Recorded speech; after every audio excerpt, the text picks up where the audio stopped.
नमस्कार मित्रों, स्वागत है आपके अपने चैनल मोक्ष टेल्स में, जहां हम आपको लेकर चलते हैं आध्यात्मिक और पौराणिक कहानियों की अद्भुत दुनिया में। आज की हमारी कथा भगवान गणेश की एक अनूठी और प्रेरणादायक घटना पर आधारित है। इस कथा के माध्यम से हम जानेंगे कि कैसे भगवान गणेश ने भगवान विष्णु और माता लक्ष्मी के विवाह में आने वाली बाधाओं का नाश किया। तो चलिए इस दिव्य कथा की ओर बढ़ते हैं। वैकुंठ लोक में भगवान विष्णु और माता लक्ष्मी एक दिव्य सिंहासन पर विराजमान थे। वहां का वातावरण सौम्यता और प्रकाश से भरपूर था। तभी देवर्षि नारद वहां पहुंचे। उनके मन में एक गहरी जिज्ञासा थी, जो उन्होंने भगवान विष्णु के समक्ष रखी। नारद जी ने प्रणाम करते हुए कहा, प्रभु, आज गणेश चतुर्थी का पावन अवसर है। इस शुभ दिन पर मेरे मन में यह प्रश्न उठ रहा है कि भगवान गणेश ने आपके और माता लक्ष्मी के विवाह में कैसे आने वाले विघ्नों का नाश किया। मैं जानना चाहता हूँ कि उस समय क्या हुआ और भगवान गणेश ने किस प्रकार से उन बाधाओं को दूर किया। भगवान विष्णु ने नारद मुनि की जिज्ञासा को सुनकर उत्तर दिया, नारद, यह एक महत्वपूर्ण घटना है। भगवान गणेश, जो विघ्नहर्ता के रूप में पूजे जाते हैं, उन्होंने हमारे विवाह के दौरान आई बाधाओं का नाश किया। आज मैं तुम्हें उसी घटना की कथा सुनाऊंगा, जो इस बात का प्रमाण है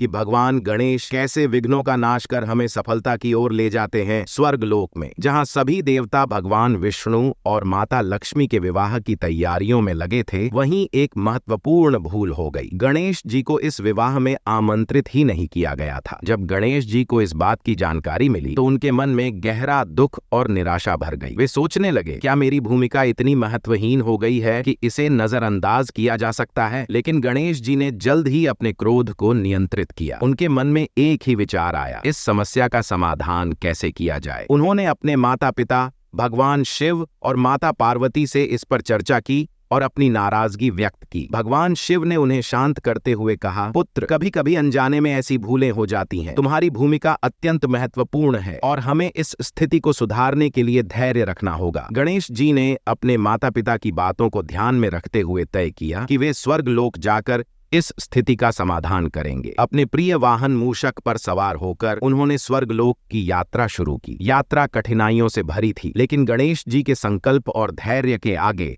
कोई भी बाधा टिक नहीं पाई। उनके मन में यह विश्वास था कि वे स्वर्गलोक पहुंचकर हर समस्या का हल निकालेंगे। जब गणेश जी स्वर्गलोक पहुंचे तो वहां का वातावरण अत्यंत दिव्य और भव्य था। देवताओं के महल सोने और रत्नों से जड़े हुए थे और विवाह समारोह की तैयारी धूमधाम से चल रही थी। लेकिन गणेश जी ने देखा कि वहां कुछ व्यवस्थागत समस्याएं उत्पन्न हो रही थीं। कुछ देवताओं के बीच छोटे मोटे विवाद भी हो रहे थे, जो विवाह की शांति और सौहार्द को प्रभावित कर सकते थे। गणेश जी ने तुरंत अपनी बुद्धि और शक्तियों का उपयोग करते हुए समस्याओं का समाधान करना शुरू किया। उन्होंने व्यवस्थापकों को सुझाव दिए, देवताओं के बीच चल रहे छोटे विवादों को सुलझाया और व्यवस्था की खामियों को दूर किया। उनकी उपस्थिति ने विवाह की तैयारियों में आ रही बाधाओं को खत्म कर दिया। इस दौरान गणेश जी की समझ और धैर्य ने हर विघ्न को दूर कर दिया। भगवान विष्णु और माता लक्ष्मी का विवाह अब भव्य तरीके से संपन्न होने की दिशा में